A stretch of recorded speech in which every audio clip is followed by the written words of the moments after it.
Eh oui, exactement. Docteur Koudou est avec nous sur ce plateau pour nous parler de cette belle initiative-là entamée par un groupe de parents qui décident aujourd'hui d'être au cœur même du système éducatif de leurs enfants et d'accompagner bien sûr tout ce que le gouvernement décide comme système d'éducation et de distillation de l'éducation à nos enfants. On parle de l'école des parents. Qu'est-ce que c'est l'école des parents? Bonjour, docteur Koudou. Bonjour Alix, bonjour Marco. C'est justement ce que tu as dit. Et si bien dit, c'est en fait pour effectivement s'impliquer plus dans... il faut que les parents s'impliquent plus dans l'école de leurs enfants. Donc la ministre de l'Éducation nationale avait lancé même cette adresse à tous les parents d'élèves. Et effectivement, nous lui avons emboîté le pas.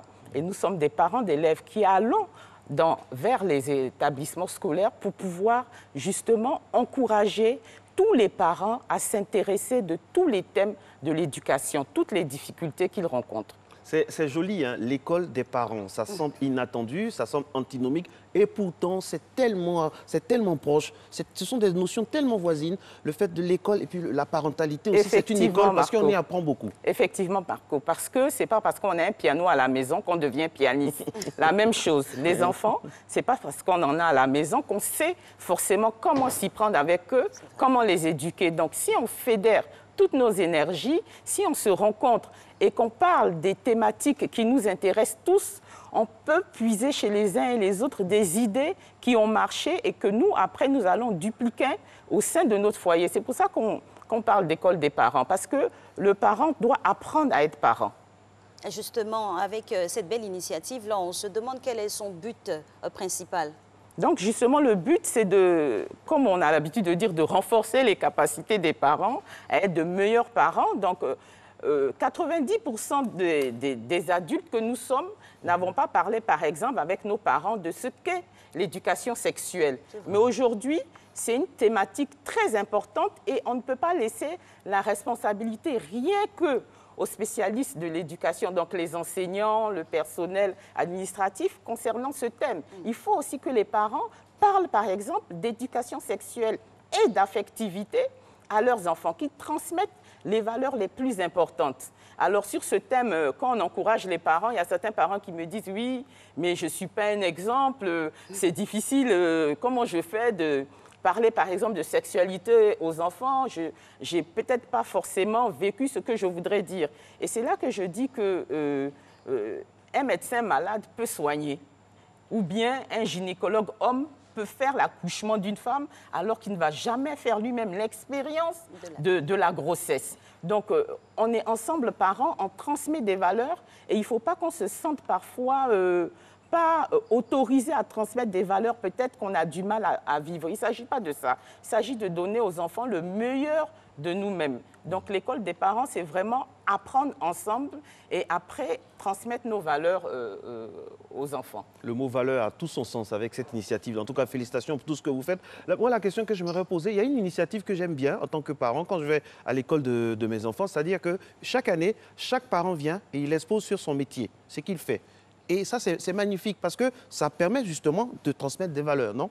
Absolument. Et puis, le parent, par cette initiative, se sent impliqué dans la vie de l'école. Et c'est ça aussi l'école des parents, parce que l'école des parents se passe au sein de l'établissement. Ça ne se passe pas chez un des parents. Donc, les réunions se font au sein de l'établissement. Et quand on a organisé aussi, dans le cadre de l'école des parents, donc des mini-journées carrière, où justement les parents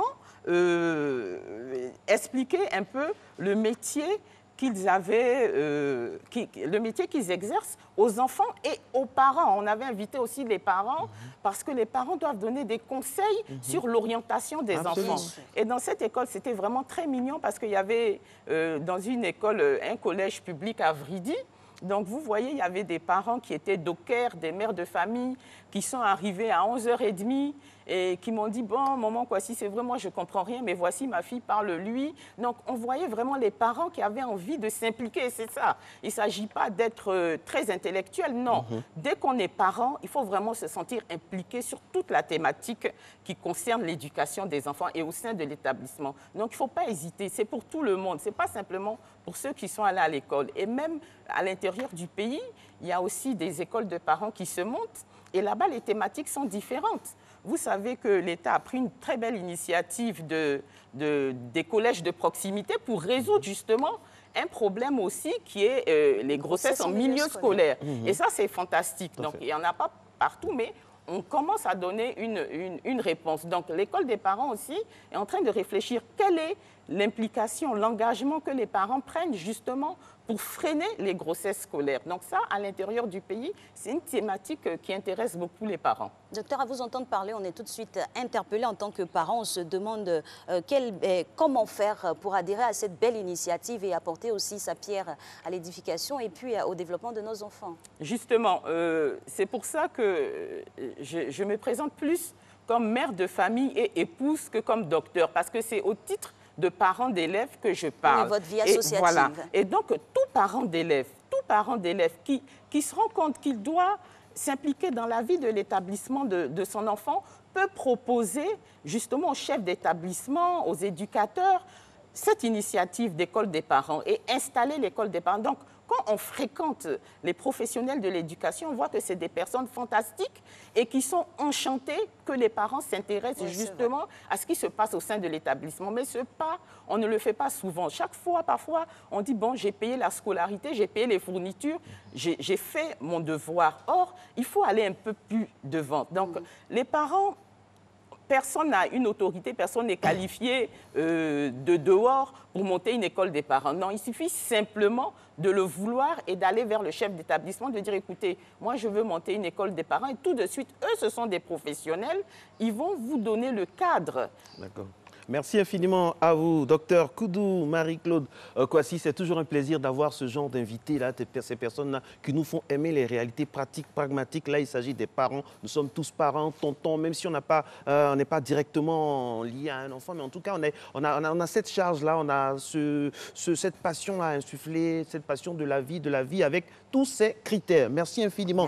Et on vous souhaite très, très bonne chance dans toutes vos activités. Et on adhère bientôt. Et puis vraiment, on espère que grâce à vous, on aura des conseils pratiques par rapport à ce qui rythme l'actualité. C'est bien sûr le Covid-19. Les parents ont un grand rôle à jouer, surtout avec le confinement des enfants pendant 30 jours. Matin Bonheur se poursuit. Hélas, on aurait tellement voulu durer avec vous, mais on doit continuer. On va continuer. Allez, on va aller dans un autre bloc qui s'appelle Jacques Brou. Très sympa, c'est lui qui réalise cette émission toute cette semaine. Grâce à lui, voici la